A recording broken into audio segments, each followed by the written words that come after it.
Meg noticed a trickle of sweat on Aiden's brow as he labored to maneuver the pickup through the close quarters of workers and stalls and other vehicles. The slightest mishap or fender bender could lead to talk of insurance and a driver's license, and the fact that Aiden didn't have either.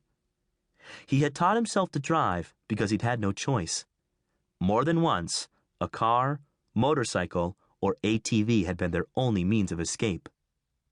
This is the first time we've ever driven something we didn't have to steal. The fresh produce was being unloaded from the trucks into endless rows of connected warehouses. These ranged in size from large storage lockers to the massive complex run by Great West Supermarkets, the Turnbull Farm's #1 customer. While Aiden helped the Great West people unload the pickup, Meg tried to lie low. It was impossible.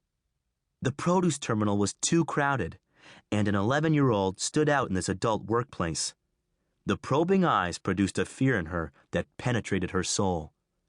She was not easily recognizable as Margaret Falconer, but she could tell from the frowns and furrowed brows that her features were familiar to people. They knew her from somewhere, they just couldn't place it. And if one of them figures out there's a $25,000 reward on my head? A hand grabbed her shoulder, and she practically jumped out of her skin. It's just me, Aiden soothed. Let's beat it, she urged. I've been getting weird looks left, right, and center.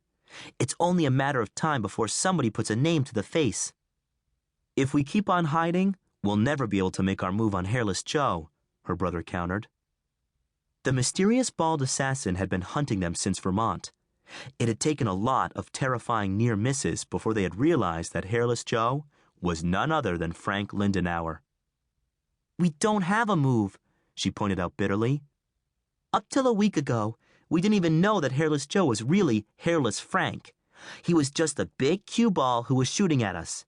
What makes you think we can go anywhere near him now? Aiden dropped his voice to a whisper.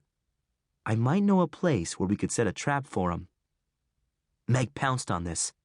Capturing Lindenauer was the only way to prove their parents' innocence. Where? Here. Are you nuts? She hissed. In this madhouse? It's only a madhouse during work hours, Aiden argued. At night, it's probably deserted. Look. He indicated a few rows of older, shabbier storage units on the far west side of the facility. No trucks were parked in this area. No workers swarmed busily around.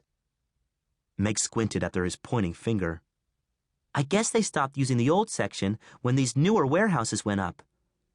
He led her around a parked forklift to a small rise where they had a better view of the abandoned structures. They were about the size of single-car garages and could be secured by means of pulling down metal gates. If we can convince Hairless Frank to meet us in one of those units, maybe we can lock him into it.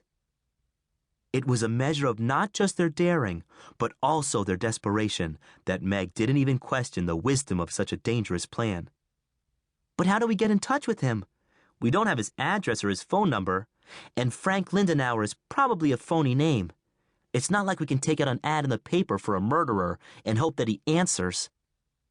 Aiden looked surprised, then impressed.